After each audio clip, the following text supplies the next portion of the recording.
Hey y'all, good evening. Oh, today's the day, y'all. Today is the day. Okay, stick a fork in me. I am done. Today is a day. Oh, how y'all doing? How y'all doing today, tonight? Welcome to Burgundy Blue Commentary, where we talk about what we want to talk about when we're ready to talk about it. And I'm actually super late. We were supposed to do it. Welcome to Dairy tonight, but I got some bad news today. One of my colleagues passed away. Um, and we had to check on their family and stuff like that today.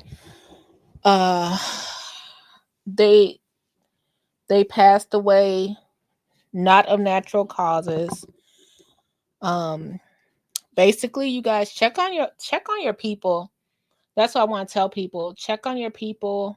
Check on your strong people.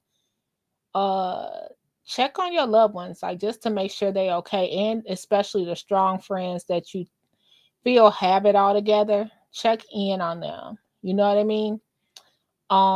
Especially around this time of year. you know uh I wanted to just say that, it's cold outside, it gets dark early, all that weird stuff. Check on your people.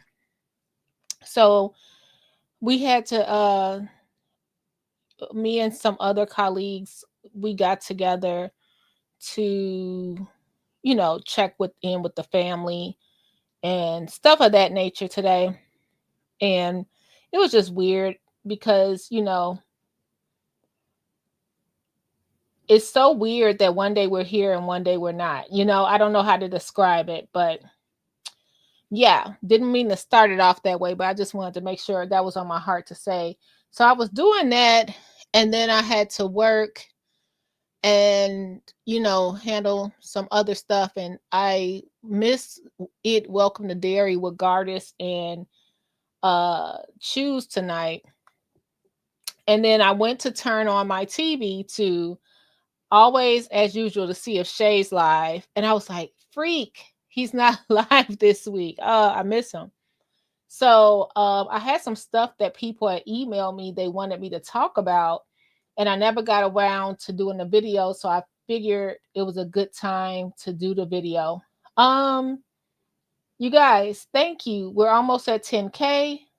Uh, please, if you can, support the channel. Help me meet my 19.99 goal. I have Cash App down below. We also have Venmo. It's burgundybluecom.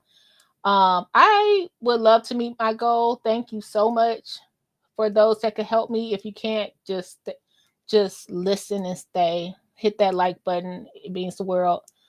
Um, we got a short that's approaching 2 million. Crazy. So let me know how you like consistent Berg over here. Berg's trying to be consistent. Let me know how you like old school consistent Berg. This is actually how the channel started, where we just talked about what we wanted to talk about. We weren't talking about the same thing. And thank you to all my subscribers that came back after I started talking about the news and stuff like that. I appreciate you. So today I want to talk a little Chicago news because, of course, my demographic is the Midwest. Um, let's talk about it. Let me say hello to everybody. I appreciate y'all. Hey, Miss T. Hey, Sugar. Hey, Gardis. You up? You up, Gardis? Hello, Chief Meteorologist Scott Johnson. That is so funny. Oh my goodness, and thank you, Scott. Yeah, I'm sending you love and light too, Miss T. I'm sending everybody love and light because you just never know, what people are going through. Check on your people. That's all. Check on your people. I always say that, and then it just really hit me today to just make sure I tell you that. Like, if it's somebody you just know, you know how people lost their job or lost a loved one, or this time of year is hard, just check on them. Take them to lunch. Say, hey, what's up? Hey, girl. Hey. Phone call. laughter. You know what I mean? You never know what you're saving somebody through. I know a lot of y'all saved me last year, and I appreciate you so much. It was a lot of times I was on the phone with people that just, or email, and they just helped me, and I appreciate that. Yeah, so let's get into the stories tonight. Yeah, it's weird to be on this late. Okay. All right, so I want to talk about some serious stuff today, but it's Chicago stuff, so just follow along with me. So it's this thing, y'all. So it's this building on 7500 South Shore Drive, right? If you don't know, South Shore like runs into Jeffrey, Lakeshore Drive, and all this stuff, and it's crazy. Thank you, Chief Meteorologist. Yeah, we're almost, yeah, thank you, Scott. Yeah, thank you for the $21. We're almost at 2 million views. It's crazy. Okay. So I appreciate you. So it's this building. It's huge. It's on 7500 South Shore Drive. I can't believe no one's talking about it. I want to talk about this. I want to talk about Carlisha Hood and Ari, okay, who's the attorney taking over Holly Johnson. I also want to talk about this lady in DC who was basically scamming the landlord. If we could get to that, but if not, we're gonna make this an hour and go ahead. Okay, so let's start with this building on 7500 South Shore Drive. So they went over there. I don't know who they are. We're going to watch it together, but basically they didn't put a whole, now if you don't know this building, we're going to look at it together. This building is freaking humongous. Y'all ever saw like it's, I don't even know what would be it looked like some in New York. This building is a lot of units. This is not a 2-unit, 3-unit, 4-unit building. No. This is a multiplex, okay? So let's get into the story. I appreciate y'all so much. Said keep the keep the change. Scott, get out of here. Why I always put you and Gardens out every day? I gotta put y'all out. I gotta separate y'all like in school. Okay, so let's get to what happened last month, okay? This is crazy. I can't believe no one's talking about this. I feel so bad for these people. I don't know what's happening. Let's watch it together. If you guys know what's happening and you're around the area, let me know. Federal agents from different agencies raided an apartment building in the city's South Shore neighborhood early this morning. Neighbors there report multiple arrests in this latest immigration enforcement action. The people who live there are telling our Sabrina Franza that American citizens were briefly detained. She is live for us on that scene right now. Sabrina? Marie, inside this building behind me, many of the doors are boarded up after they were broken down during that early morning raid. Now, law enforcement sources tell us that taking American citizens briefly into custody just for their safety is standard protocol, which is what we're hearing happened this morning. Neighbors, though, who were in the middle of all of this say they are shocked to have been treated this way. They asked me, was I a U.S. citizen? I told them, yeah. I was born here. It was real tight, all right here. And every time I moved, it would hurt.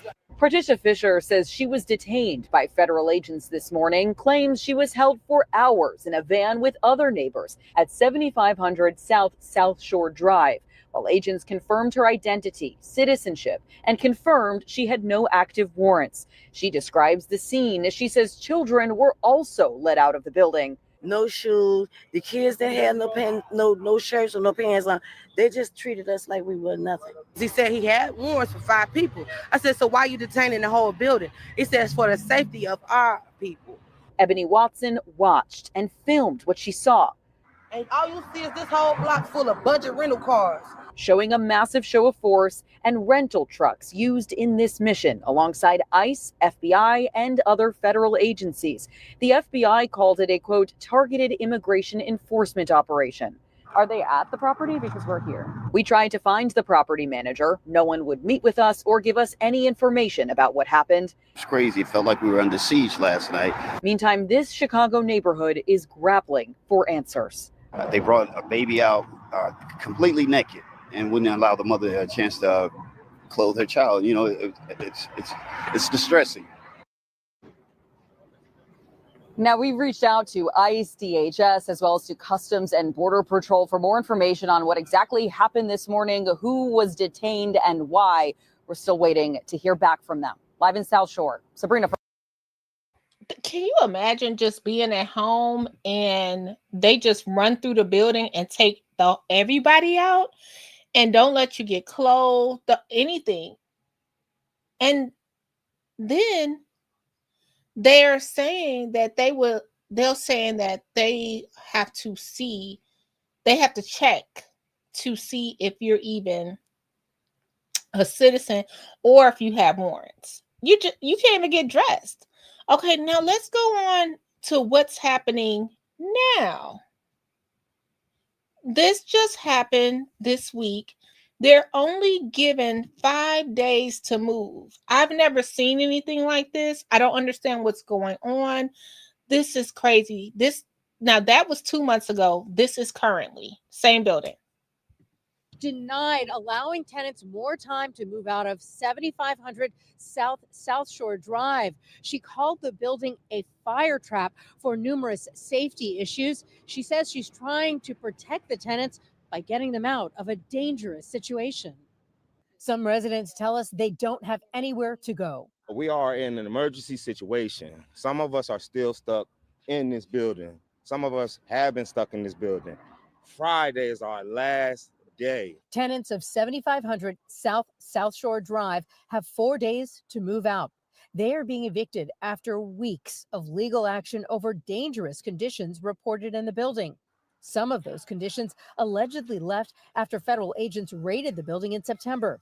The Trump administration released a highly produced video of the incident. It took a military invasion to get the city to pay attention. We did not cause this building to deteriorate, and yet we have to live with the consequences of it.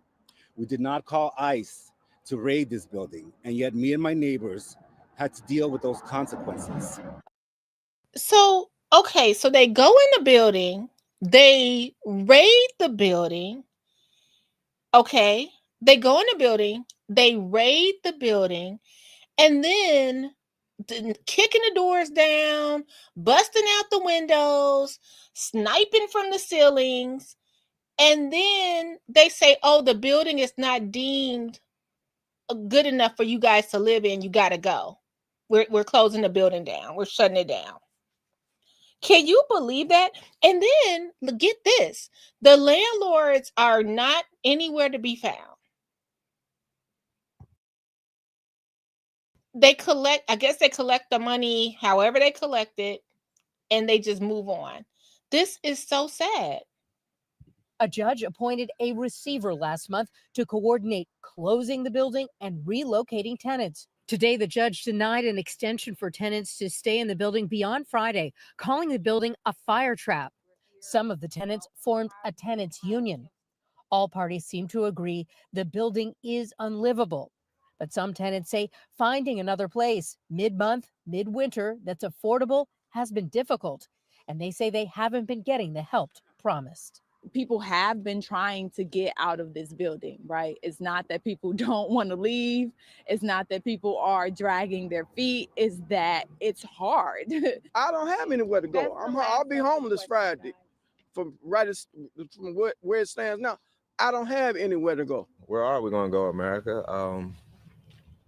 We still trying to figure that out. It's a few days left. Today, the judge also denied a motion asking for $7,500 for each resident to locate, saying tenants are being offered a fair amount to relocate based on their rent.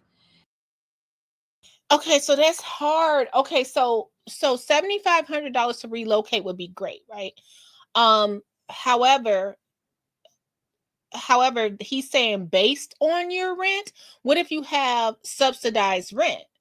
The rent prices nowadays is astronomical.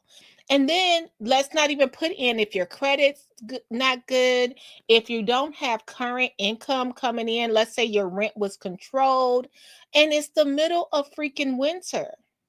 It's the middle. Let me read some of the comments. Um, the voice, Scott. Miss T said, why is the city not issuing these people a section voucher? And, yeah, and a 30-day stay at a hotel, including funding. I agree. For them to have somewhere to stay, this is the city responsibility, literally. Yes. I'm not sure if renters insurance cover this. Right. I don't know either. I'm interested to see which specific entity is going to purchase the property. Yeah, this is a big corner too, Scott. If you can see, it's a big corner. Now, something else happened over there. A lady just got hit by a bus over there too. It's a lot going on right there at that spot, and that over east. But she got hit by a bus, and the bus kept going, like kept driving, just kept going. Of course, just horrific. Um, let's go to one more story and see what they're talking about. I feel so bad. Now, if anybody need a GoFundMe to be started, this building does. Dangerous conditions at this building behind me for months now, and then a surprise eviction now set for Friday. So they went to court today asking for more time, some relocation money, and a clear plan to move. But tonight, a judge denied every request. The building at 75th and South Shore has been under scrutiny since a pre-dawn federal immigration raid earlier this year. They pulled up in budget trucks, SWAT tanks. When 37 people, including U.S. citizens, were detained. It's the citizens that stay in that building too. The raid exposed problems tenants say they've been living with for months. No heat, no electricity in parts of the building. And for people with disabilities, no working elevator on some floors. Now the building is in foreclosure and tenants have been ordered out. I have done everything right, and yet I have to find somewhere to go in the next 4 days and move all of my belongings in the snow. Residents formed the South Shore Tenants Union demanding repairs and protections. But on Thanksgiving, some came home to eviction notices taped to their doors. A judge granted an emergency request from Wells Fargo, the building's owner, giving families just days to move. We are in an emergency situation. Some of us are still stuck in this building. In court today, tenants asked for 60 more days to relocate, $7,500 per household for moving costs, but the judge denied the motion to reconsider, calling the building a fire trap. She said, the court has to get these people out. The court has found this building is dangerous and hazardous. People have been trying to get out of this building, right? It's not that people don't want to leave. It's not that people are dragging their feet. It's that it's hard. Mayor Brandon Johnson also pushed for a delay, sending a letter asking the management company to postpone the eviction and provide a lump sum payment to tenants. We don't control the courts, but we've made it very clear that an extension should be granted and more resources for those families should be provided. But with the deadline set, residents say they're now scrambling to pack, not knowing where they'll go next. We want to make sure that everyone in this building will be out by the 12th, but not out in the cold. Now, 12 tenants, I should say, have already accepted relocation assistance. Some tenants here tell us they've been offered up to $5,000 total for help with their move, but no other place to go. We're live in South Shore. I'm Marissa Perlman, CBS News, Chicago.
Oh, thank you, Scott.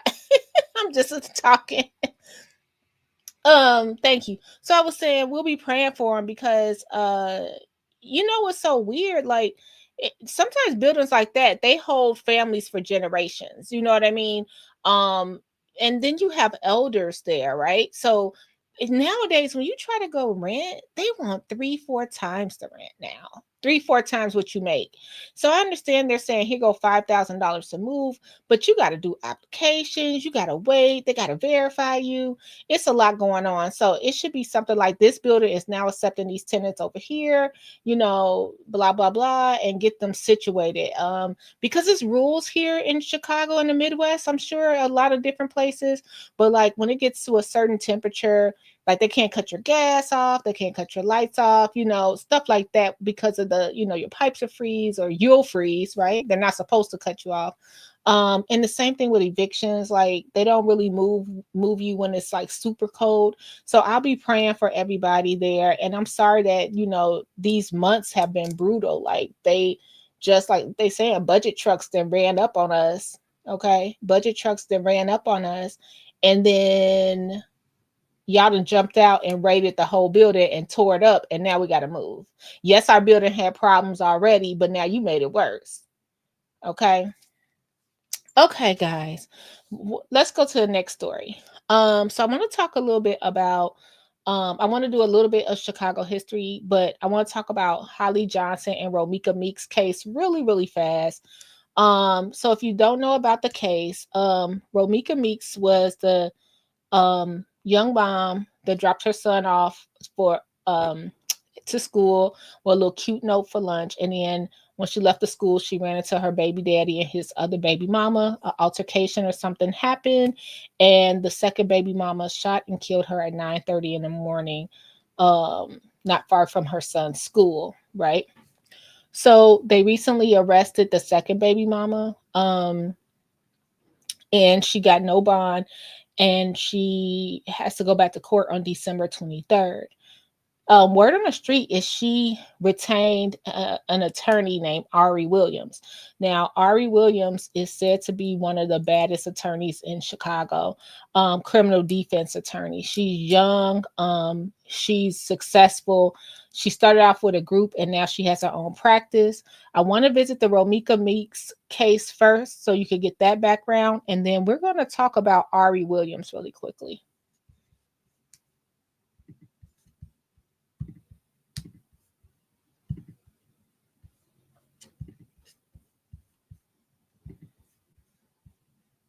Details in the shooting death of a young mother in Chicago. Prosecutors say the woman accused of killing her did not know her before that encounter. We're also learning the accused had filed an order of protection months earlier that was never served.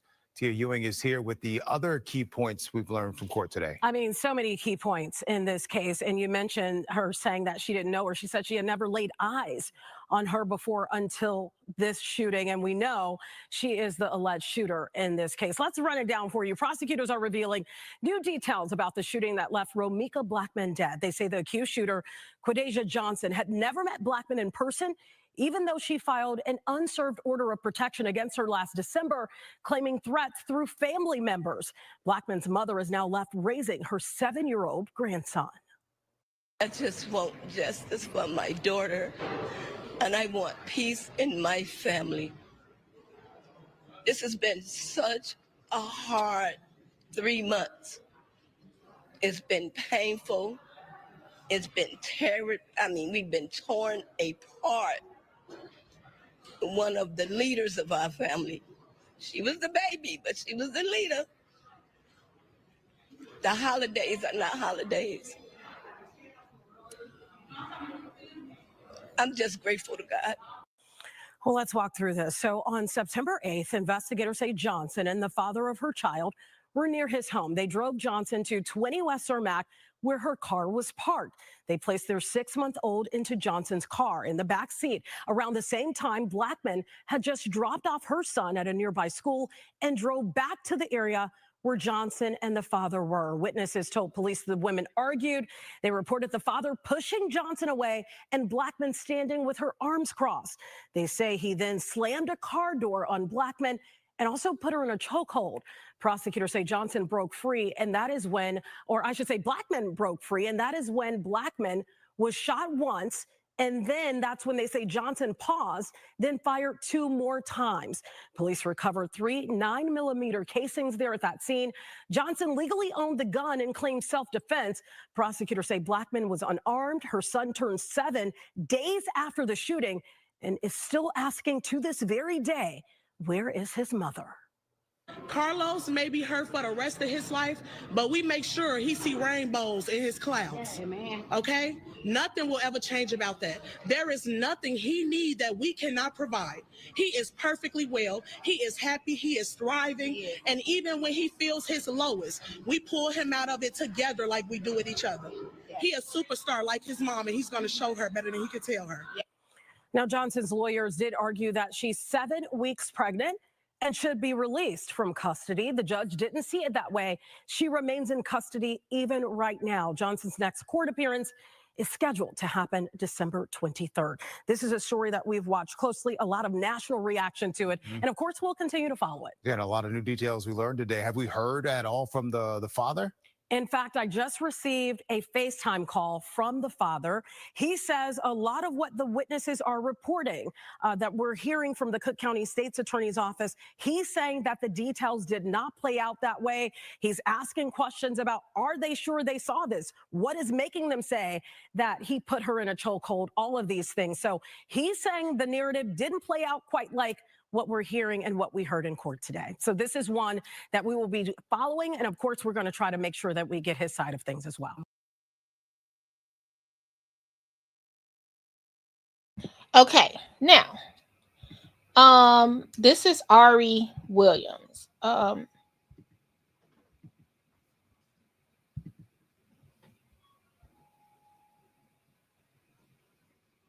Hold on, guys. Hold on. My alarm is just going off. Hold on.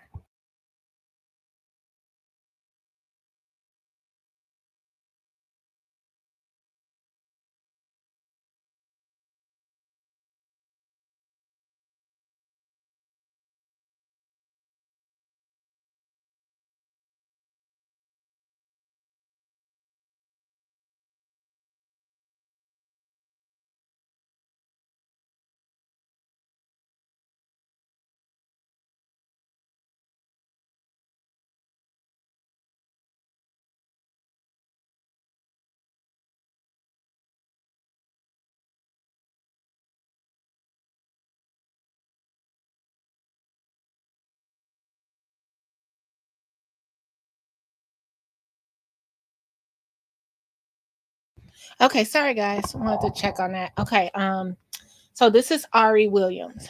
Now, like I said, she's known to be one of the best criminal defense attorneys out there. Now, when you search Ari, I'll let you guys do your own research, okay?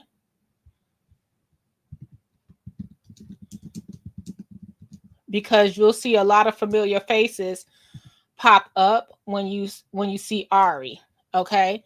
So I'll let y'all do your own research on that, all right? So you guys can go there from there, okay?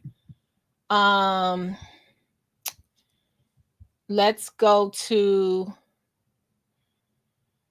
Carlisha Hood. I want to talk about her. Carlisha Hood was the mother of, okay, so what happened was, let me know if you remember this story. She basically, and I'm giving you guys just a breakdown off memory. She was at the Maxwell Street Polish in Pullman, West Pullman area, and she was ordering some food, and a guy approached her and started physically and verbally attacking her. When the news got a hold to the story, they spun it like she was the problem, basically. Her 14-year-old son, I think he was 14 years old, and he went to the car and retrieved his mother's weapon. Okay. He came back in there and shot and killed the person that was hitting his mom. From the story, I was not there. That's the story. They both went to jail and juvie for 5 days. Ari Williams was the attorney responsible for getting them released. Okay. They were certain that Carlisha was going to go down, do hard time. They said Carlisha told her son to murk the dude. Ari Williams got in there with her team and they got them out. So let's go to the story and what the news said first, okay? Let's see what you said, Miss T. I'm sorry, my thing is kind of slow. It says the news report was speaking in that tone voice when she interviewed Carlos. She sounded very ghetto to me. Maybe it was the type of tactic to get info out of him, or they knew each other. Oh, when they said FaceTime, they might have. They say he's really popular. I'm not sure. They say he's really popular. Okay, so let's go to this is the Carlisha Hood story.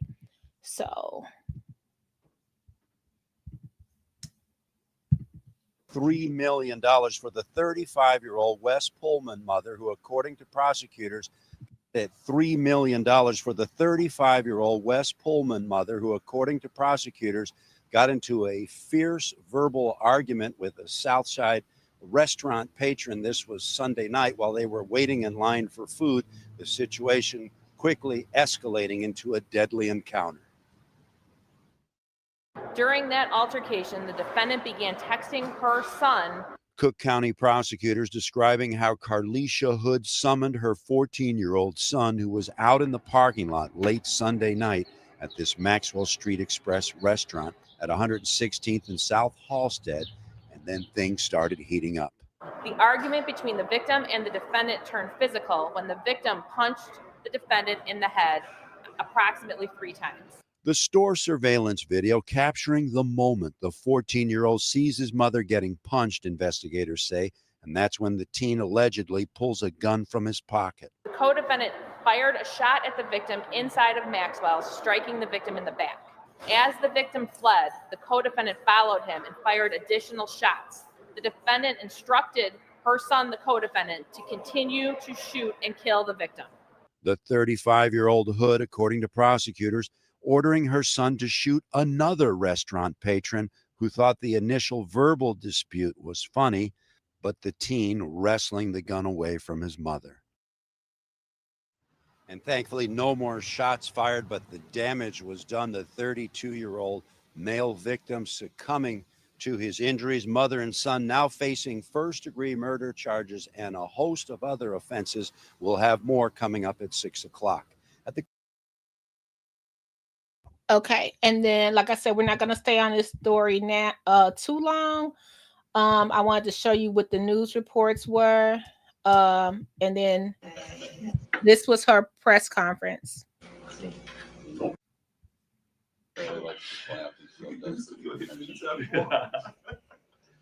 you see Tremaine's got his fighting shoes on? He was ready. Yeah, that would be great. Yes.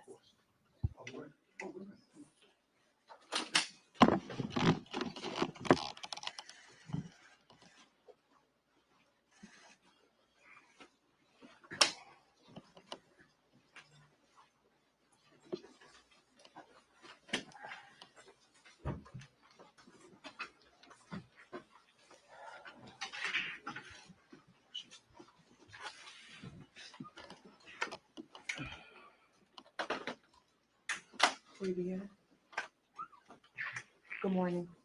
Good morning. I'm just spelling my name, Ari, Attorney Ari Williams, A-R-I Williams, common spelling. Thank you all for being here today. I want to first thank the Cook County State's Attorney, Kim Fox, for doing the right thing and dismissing the charges. This is what justice looks like. I also want to acknowledge everyone who has been impacted by this in any way. To everyone who has supported Ms. Hood and her family through this trying time, we thank you. Yesterday, criminal charges of first-degree murder were dismissed against Ms. Hood and her 14-year-old son, rightfully so. Now that she is free, we think it is important that her story is told and that she is heard.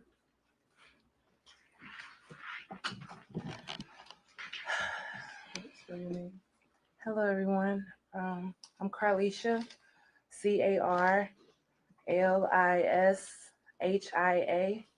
Last name is Hood, Hood. Thank you for being here. Thank you for the support for me and my family. On June 18th of this year, my life changed. My son's life changed. I've experienced pain in many ways that I would never have thought, never. What happened to me was totally unnecessary. Never in a million years would I have imagined being brutally attacked, beaten, and then arrested.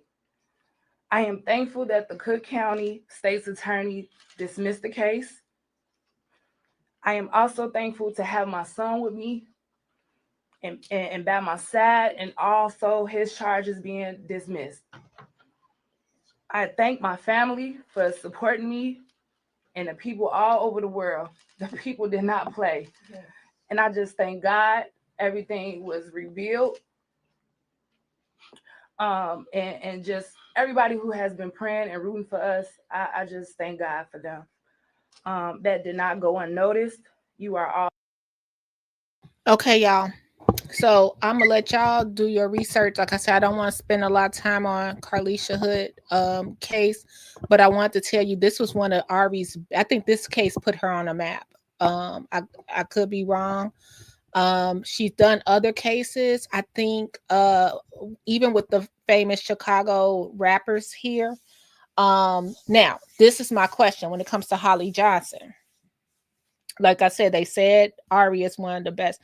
Now, not only is she one of the best, she's one of the most respected young attorneys here in Chicago. When she because I think Carlisha went on to sue the city, then drop her suit, but I'm not sure if she picked it back up because she wanted to just move on with her life. I hope that baby got counseling. Like, this was just a bad situation all the way around. Like, Chicago is just not a real place, y'all. So when Ari got involved in this, people were that she was like the go-to attorney. And people are like, we got to protect her at all costs and all of that stuff. My question is, now that she's defending Holly and everyone's, is of course Chicago is justice for Romeca. How would people react to Ari Williams now? I'm just wondering how, if she, like they said, she never loses a case. This is going to be really interesting to see if Holly and possibly Carlos, because I'm sure if Carlos get picked up, he's going to retain Ari too. Holly and Carlos. If she beats it. Now, I want to say this. We don't have Kim Fox no more. I want to say that. So this Eileen, I think it's Eileen Burke we have now. Eileen Burke is a whole different state's attorney. It's not Kim Fox up the street, South Side.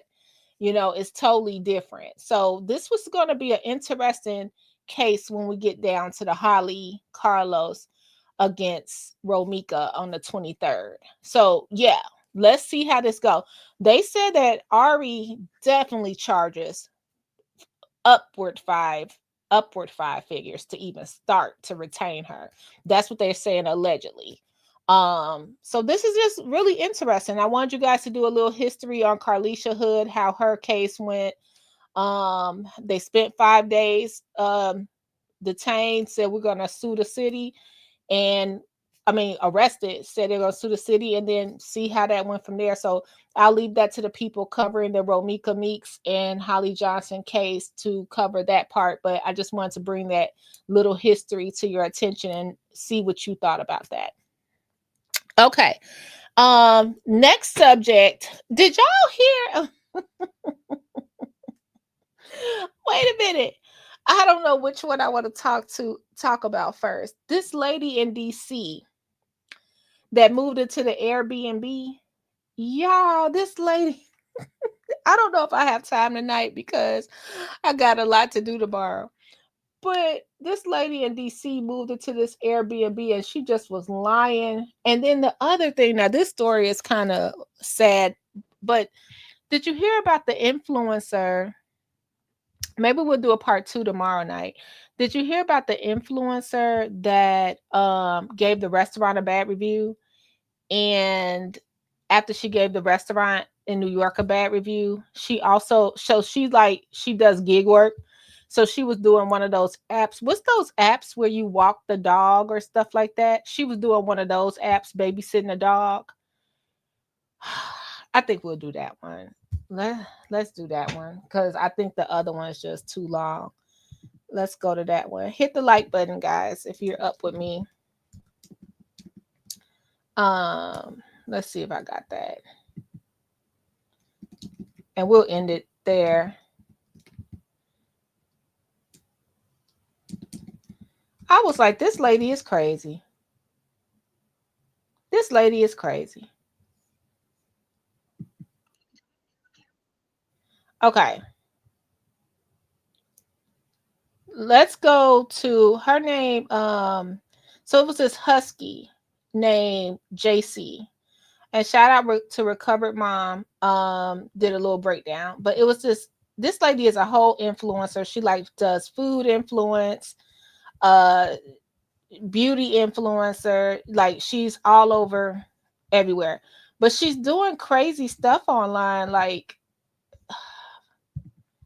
and she's still online. She didn't delete nothing. She didn't delete nothing.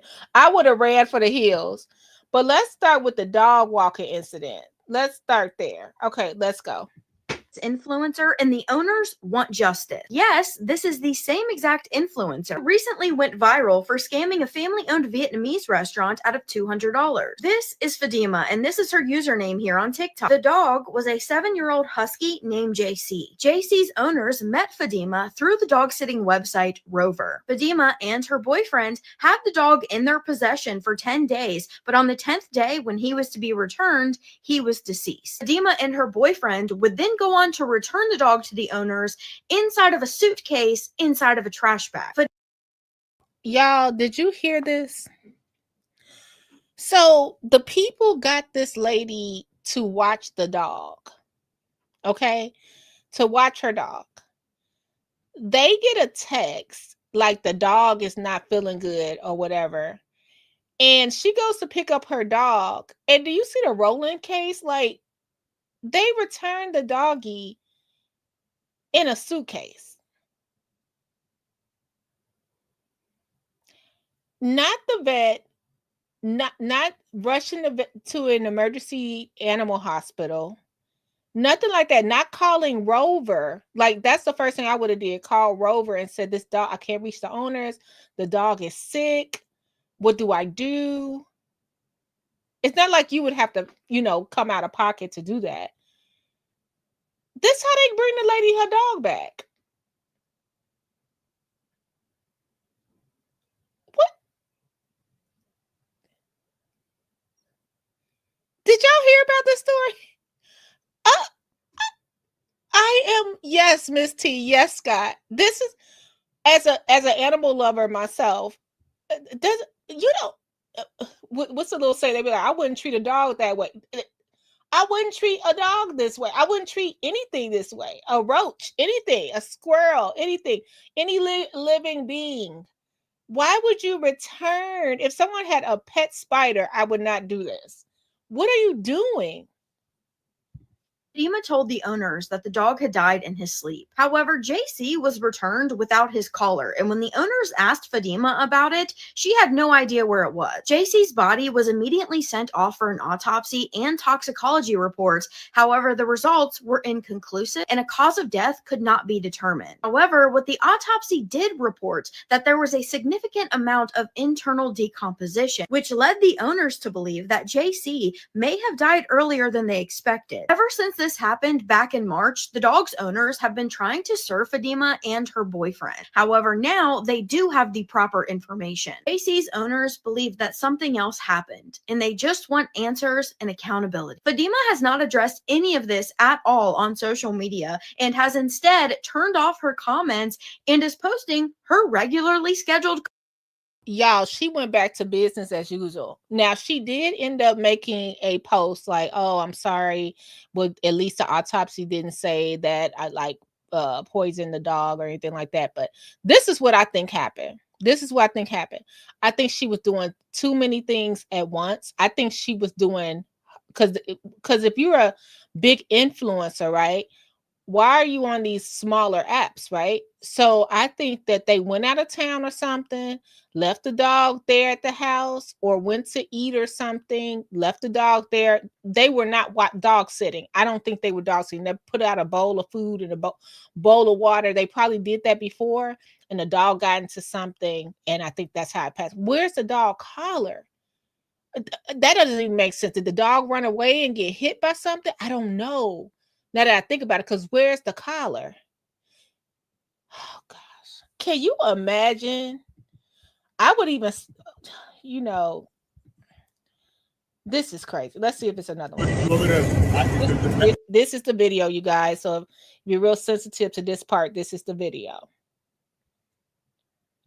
It's in here in a bag. You want to take the bag out, or you want to take the suitcase? Is he in a bag? It's in a bag, yeah. You want me to... Scott. Y'all, this situation is not funny, but you have to listen to how petty and tone deaf they are.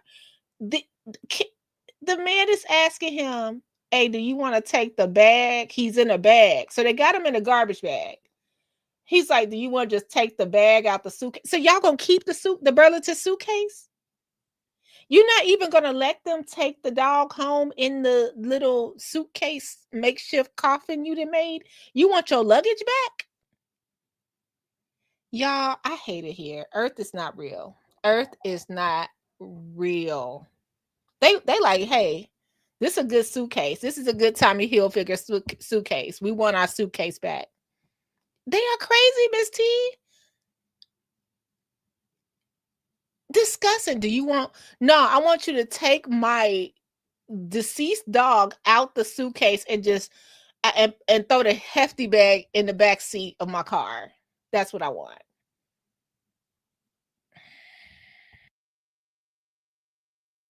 It's in here in a bag. You want to take the bag out, or you want to take the suitcase?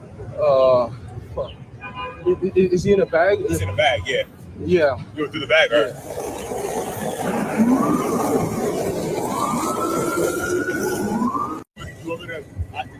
It's in here in a bag. You want to take the bag out, or you want to take the suitcase?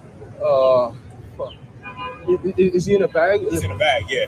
Yeah. You go through the bag, all right?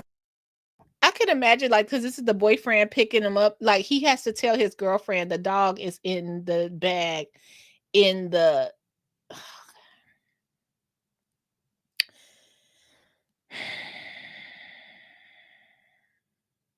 This is not real. This is not real.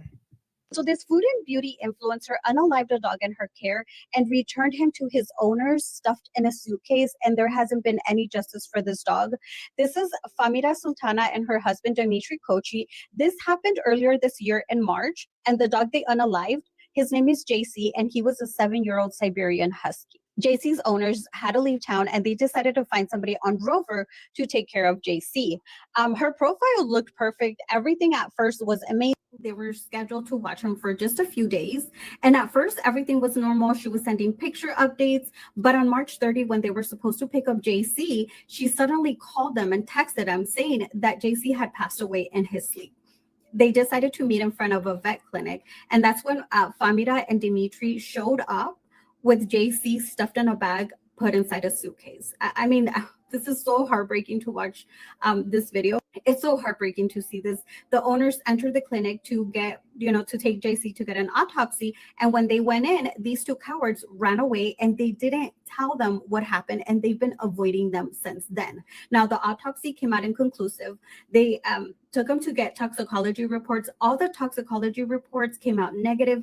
There's no answers to what happened to JC. But one thing that is noticeable is that even though they were taking JC straight to the vet and he was refrigerated, that same day that he supposedly passed, his body was decomposing significantly more than it should have, meaning he didn't pass away that day. Now, the last picture updates they got about JC was on March 24. So he passed anywhere between March 24 to March 30.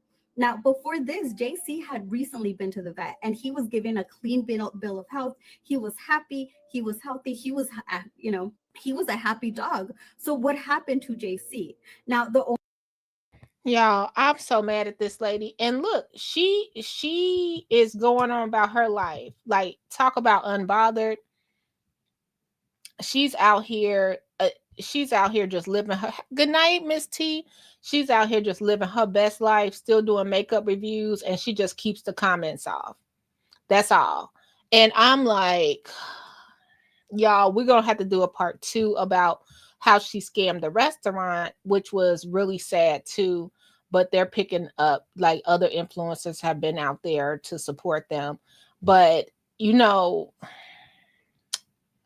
I just feel so bad for that couple. And so they did take legal, they're taking the legal option right now. So I'll be updating you when I hear more about that. But I thought that was really, really sad. Okay, guys, I hope I've been long-winded.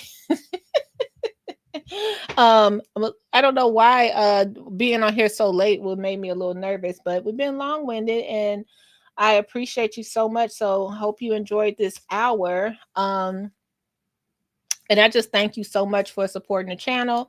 And I'll see you soon. Hopefully tomorrow, if we have time, Gardis and Choose and I will be able to do our Welcome to Dairy. Like I said, I had a lot going on today. And it was just a busy day.